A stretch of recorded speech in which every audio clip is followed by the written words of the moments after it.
안녕하세요. 인문고전연구가 조인재입니다. 이제는 본격적인 겨울에 접어든 것 같습니다. 추운 날씨에 시청자 여러분 모두 건강 조심하시기 바랍니다. 하지만 날씨보다 우리를 더 힘들고 지치게 하는 게 있는 것 같습니다. 개인적인 차이는 있겠지만 침체된 경기와 불확실한 미래 때문에 힘들어하는 분들도 많이 있다고 합니다. 실제로 바쁘게 달려온 한 해를 뒤돌아보는 시점인 이맘때쯤에 계절성 우울증이 많이 발생한다고 합니다.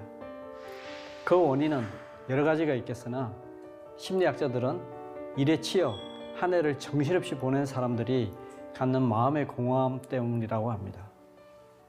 고전에도 어려움, 즉 고난을 이기는 지혜가 많이 담겨 있습니다. 고전을 읽으며 마음 공부로 마음의 감기, 우울증을 떨쳐버리는 것도 좋은 방법이 되겠습니다. 오늘은 제가 고난을 이기는 몇 가지 고전의 지혜를 말씀드리도록 하겠습니다.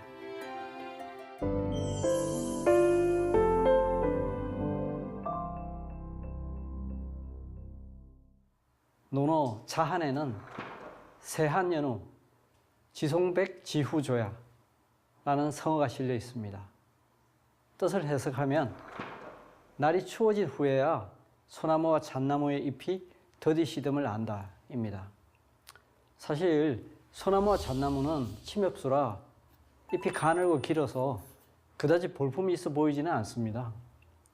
한여름 무성한 잎을 자랑하는 나무나 가을철 멋진 단풍과 비교하면 초라해 보이기까지 합니다. 하지만 추운 겨울이 오면 상황이 달라지죠. 예쁘고 무성한 잎들은 모두 떨어져 삭막해지지만 소나무와 잣나무는 변함없이 푸른 빛을 자랑합니다. 그래서 공자는 송백을 선비의 지조와 의리에 비유합니다. 세상의 인신과 세태는 자기 이익을 쫓아서 변하지만 선비는 어떤 상황에서도 변함이 없는 모습을 지킨다는 것입니다. 공자는 어렵고 힘든 시기가 오면 그 사람의 진정한 가치가 드러난다는 뜻으로 이 말을 했습니다. 실제로 공자는 70평생 수많은 고난을 겪으며 살았습니다. 뛰어난 학식과 탁월한 인품으로 세인들의 존경을 받았지만 위정자로부터 제대로 쓰임을 받지 못했죠. 당연히 사랑이 넘치는 아름다운 세상을 만들려는 자신의 꿈도 이루지 못했습니다. 아마 공자에게는 이 사실이 가장 뼈아팠을 것입니다. 게다가 56세의 나이에 꿈을 펼칠 나라를 찾아 14년간이나 고난의 방랑길을 떠나야 했습니다. 수없이 죽을 고비를 넘겼고 며칠씩 밥을 굶었던 일도 비일비재했습니다. 그래서 그 당시 공자를 본 어떤 사람은 상가집게라는 가장 비천한 이름으로 부르기도 했습니다. 이렇게 인생의 고난을 감내하면서 공자가 붙들고 있던 인생 철학이 바로 논어에 실려있는 이 구절입니다. 어떻습니까? 그 의미를 알고 나니 이 구절이 더욱 멋있게 느껴지지 않습니까? 그런데 이 구절은 우리에게도 낯익은 구절입니다. 바로 조선 후기 최고의 명필로 꼽히는 추사 김정희의 세안도 때문입니다. 추사는 논어에 실려있는 이 말을 따서 자신의 작품에 세안도라는 이름을 붙였습니다. 제주도에서 유배하던 시절 제자 이상적의 의리와 우위에 감사하며 직접 그림을 그려 선물로 보냈던 작품입니다. 역관이었던 이상적은 추사가 건세를 읽고 유배 중이었음에도 잊지 않고 중국에서 구한 귀한 책을 보내주며 교류를 계속했습니다. 추사는 부와 권력만 좇는 세태에서 변함없는 이상적에 크게 감동하여 세안도의 다음과 같은 글을 남겼습니다. 건세와 이익만을 쫓아 따르는 것이 거부할 수 없는 시대의 풍조다. 어찌 비싼 값을 주고 산 이 귀한 책을 건세가에 보내지 않고 먼 바닷가 초라한 처지에 나에게 보냈는가.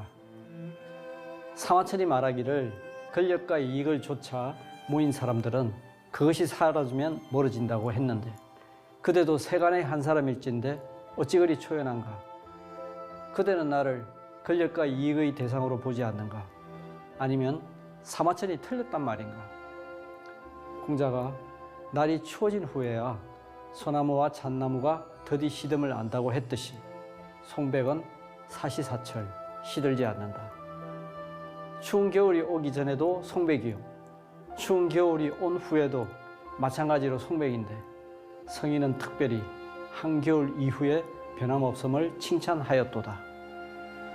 권력과 이익을 쫓는 세태에서 진정으로 아름다운 것은 바로 변함없는 마음인 것 같습니다. 특히 어려움에 있는 가까운 사람이 있다면 예전과 변함없는 관심과 사랑을 베풀어주는 의리와 품격이 있는 사람이 되어야 하겠습니다. 그러면 이번에는 고난의 의미를 알려주는 성어 하나를 소개해 드리도록 하겠습니다.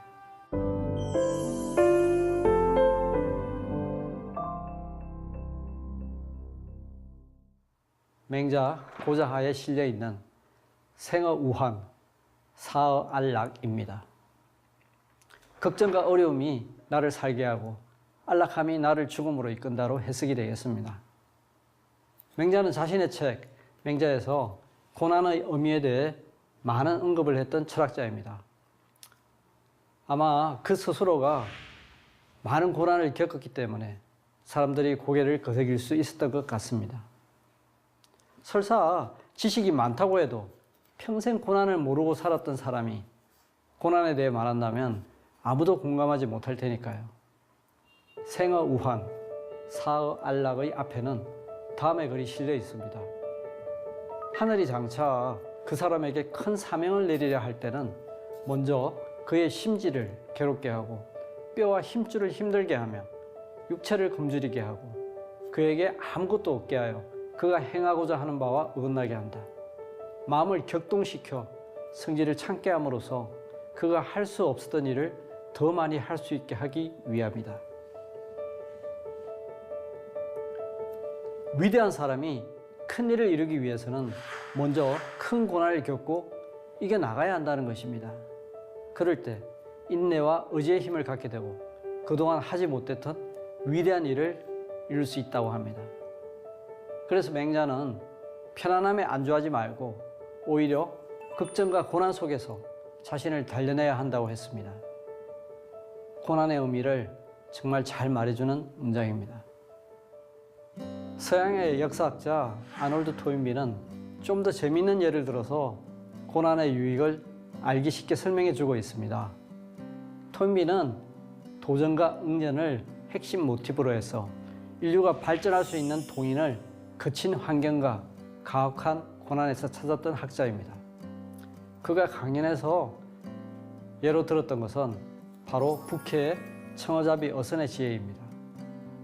머나먼 북해에서 잡은 청어를 그냥 운반했을 때는 거의 모두 죽어버려서 제값을 받기 어려웠습니다. 싱싱하지 않았기 때문이죠. 고민을 하던 어부들은 천적인 물메기 몇 마리를 수조에 넣어 보았습니다. 그러자 대부분의 청어가 싱싱한 상태로 한국까지 올 수 있었습니다. 물메기에게 쫓기는 긴장과 위협이 역설적으로 청어를 오히려 활기차게 만들었던 것입니다. 사람도 역시 마찬가지인 것 같습니다. 앞서 맹자도 그랬지만 많은 고전들이 고난의 의미와 유익에 대해 말해주고 있습니다.